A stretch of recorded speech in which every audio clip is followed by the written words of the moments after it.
રાહુલ ગાંધીએ ગૌતમ અદાણી પર આરોપ પણ આ વિષય પર લગાવ્યો છે। આપને જણાવી દઈએ, એક તરફ જ્યારે ગૌતમ અદાણી પર ધરપકડ વોરંટ જાહેર થયું છે, ત્યારે બીજી તરફ ભારત અદાણીના કબજામાં છે તેવું રાહુલ ગાંધીએ કહ્યું છે।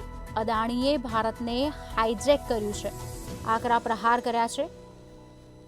અમે જાણીએ છીએ સરકાર અદાણીની ધરપકડ નહીં કરે તેવું રાહુલ ગાંધીએ કહ્યું છે। આપને જણાવી દઈએ સમાચાર।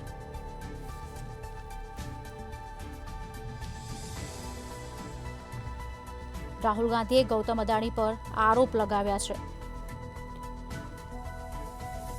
ભારત અદાણીના કબજામાં છે, રાહુલ ગાંધીએ કહ્યું છે।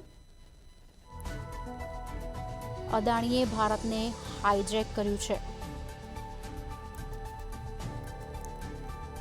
અમે જાણીએ છીએ સરકાર અદાણીની ધરપકડ નહીં કરે। એક તરફ જ્યારે સમાચાર સામે આવે છે, ત્યારે બીજી તરફ પ્રહાર શરૂ થઈ ચૂક્યા છે અને અદાણીની ધરપકડ થવી જોઈએ તેવું રાહુલ ગાંધી જણાવી રહ્યા છે।